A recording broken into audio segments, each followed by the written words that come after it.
What is going on, everybody? Welcome back to another review for Monday Night Raw. This one is from January 9th, 1995, episode 94 in Raw's history. Six more before they celebrate their 100th edition. But you know what this show is? It's Raw's second anniversary. To start off the show, we have Razor Ramon versus Owen Hart for the Intercontinental title. We see pre recorded comments from William Shatner in regards to Jerry Lawler. Take a listen to what he had to say. About Jerry Lawler and the King's Court. King's Court's more like the home of the Whopper, and I know that makes him mad, but I don't care. See, if he gets in my way, if he offers me any trouble, he's going to be out of here, if you'll excuse the expression, at warp speed. I'm here to promote tech war, not to fight, not to wrestle.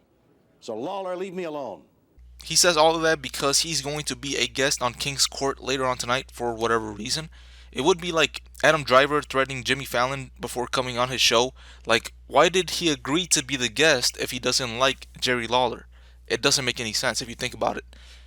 Even if you don't think about it, it just doesn't make any sense. Why is the guest threatening a fucking host? You know what I mean? Just don't show up. Racer gets a jump on Owen before the match starts because Owen takes the belt from the ref and started posing with it. You see those little things like that, like Owen posing with the belt? WWE just can't get those simple things right anymore. They don't even care to do that. Now, let's say Ricochet was the champion, right? And at the time of this recording, it's before WrestleMania 38. I don't know when this is going to come out. It could be WrestleMania 40 by this time that this comes out. But no, right now, Ricochet is the champion right before WrestleMania 38. The one that's in Dallas, whatever. I don't know what number there are anymore, which that's a whole different subject. I don't know why they don't. I don't know why they don't number the WrestleManias anymore. It's like them just calling it the Super Bowl without giving it a number anymore.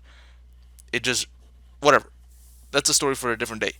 But let's say Ricochet was the champion and Baron Corbin took the title and started posting with it, right? Ricochet would start crying or something. Like that's not like they don't do this anymore. Like Owen Hart taking the title, Razor Ramon is obviously going to be mad about that. He gets the jump on him before the match. So Razor delivers a couple of power moves, and then Owen goes shoulder first into the post. This allows Razor to start working on the shoulder. Last week, Owen stated that he was going to catch up and be better than Brett by winning the tag titles, the Intercontinental title, winning the Rumble, and then winning the WWF title, and retiring as champion. So Owen flips out of a hold and slaps Razor, but then he gets caught from a crossbody and then gets taken down with the fallaway slam. Razor Ramon sets up the Razor's Edge but gets tossed over the ropes, followed by a suicide dive. That allows Owen to get control as they go to commercial. Owen hits a spinning leg kick for a near fall and slows it back down with a headlock. Razor does get out of the headlock but then gets taken out again with a weird looking crossbody tackle. I also got to point this out, when Razor Ramon goes into those ropes, he really goes into the ropes because you can hear the whole fucking turnbuckle, because you can hear the whole buckling noise when he hits those ropes. This man is huge. I'm actually surprised that he never snapped them. The way that he went into them and the noise that it made and how big this man is actually, I'm surprised that they actually never snapped on him.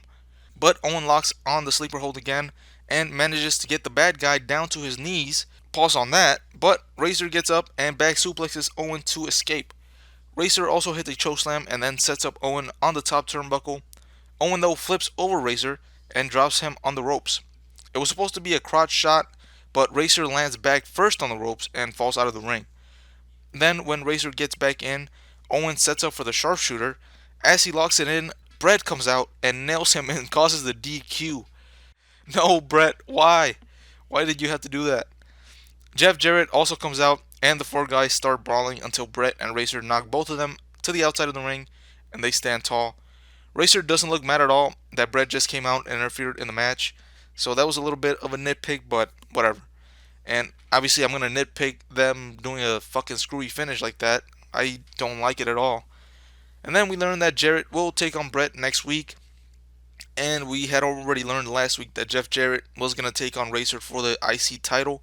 So obviously, Razor was not gonna lose it going into the pay-per-view because they already advertised it back when Vince McMahon kept his word with what he was gonna, put on at the pay-per-views. It's not like they never switched the titles or changed the card or anything, but still, Owen Hart was probably not gonna win the match. But Bret Hart coming out to cost him the match, kind of a weird decision there. Bret Hart doing that, but they hate each other, so whatever. Moving on, after the Royal Rumble report, we have Lawler responding to the Shatner in a threatening manner. Again, I don't get it. If they both hate each other, why are they doing this interview at all? Then we get the debut of Hakushi, who's actually being portrayed, let me see if I'm getting this right, by a Samoan? Oh, wait, no, never mind. This guy's actually the real deal. He's taking on Matt freaking Hardy, and he picks up the win with a springboard. I don't know if you would consider that a springboard, but he comes from the apron into the ring with a crossbody onto Matt, who was laying down on the mat. Of course, this is the 90s, so a lot of stereotyping from commentary during this match. Not really familiar with Hakushi.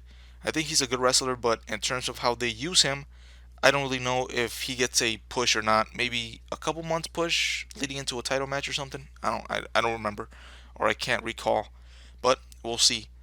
Then we get the King's Court with the guest being William Shatner. Jerry Lawler says that he's looking forward to Billy's new show, but he wants Shatner to say that his greatest achievement is being on the King's Court. Shatner says that when he chewed gum the day before, that was more exciting than being face to face with Jerry. The King keeps telling him not to grab the mic, and this segment goes from 0 to 100 real quick. The King threatens to punch him, but Shatner takes his fist and shoves him into the corner. Then Shatner also monkey flips Lawler. Brett again comes out and he races William Shatner's hand. Jarrett also comes out to get his 2 cents in, but nothing really happens with those two guys anymore. All in all, exactly what I expected from this segment. The celebrity embarrasses the wrestler, and nothing really to follow it up. Who knows? Is this leading to a match with Lawler and Shatner? Probably not. Following that, we have King Kong Bundy getting a win over a jobber. He goes over to ringside and starts arguing with Shawn about who's going to win the Royal Rumble match. Then we see footage of Well Done being eliminated in the tag team title tournament by the 123 Kid and Bob Sparky Plug Holly.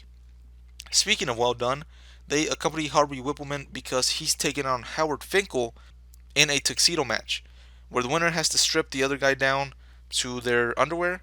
They roll around for a while. The Fink couldn't get Harvey's shirt off and was choking the guy trying to get it off. The Finkel technically still had his belt on, and while Whippleman was celebrating. Wait, why am I actually reviewing this shit? Alright, whatever. It's a review, so I'll keep going. Howard finally gets the pants off Harvey and wins the match. Bushwhackers and the Fink celebrate for a couple minutes, and some would say they celebrated a little too long. And by they, I mean I would say that they celebrated a little bit too long. And actually, some would say they didn't celebrate quite enough. But that's a different subject. Raw goes off the air with Shawn and Vince talking about the Hart family situation and the match between Jarrett and Brett. Again, Jeff Jarrett comes out for the third time on this episode. He says a couple things too, but that's how the show ends. He doesn't really say anything that could add more interest into the match. I mean, I'm pretty sure Brett versus Jarrett, it's going to be decent. So, I mean, I'm excited, I guess. I just didn't understand why they had to come out 3 different times. Obviously, the first segment when they came out, or for the first match when they came out with them, or when Brett came out to cost his brother the match against the Intercontinental Champion, that makes sense. I wouldn't see why Jeff Jarrett came out. I think it would have been better if Jeff came out to cost Racer the match, or actually obviously cost him the match, but keep the belt on him because he was already scheduled to face him at the Royal Rumble. So it would have made sense for, hey, Jeff Jarrett's costing Owen the match and the title because he's already guaranteed a shot. If Owen wins the belt, who knows if Jeff Jarrett even gets a title shot, right? So that's why Jeff Jarrett is coming out to cost this match a DQ or whatever. But for them to do it with Brett, alright, it's fine. Brett and Owen hate each other, whatever, you can do it. But then they come back out during the William Shatner King's Court segment. It didn't really make any sense why they care. Well, obviously Jeff Jarrett came out afterwards to confront Brett. Why did Brett come out to support William Shatner? I think they're both Canadian. It's all over the place. You have to really think about it. So because they set up for a meaningless match next week between Brett and Jeff, the middle was full of short matches and the main event was a tuxedo match. This show's gonna get another bad grade. Pamela Anderson though, she was on the show for 5 seconds, which I almost leaned on giving this a great grade just for those 5 seconds alone. But with all that being said, I'm out. I'll catch you guys on the next one.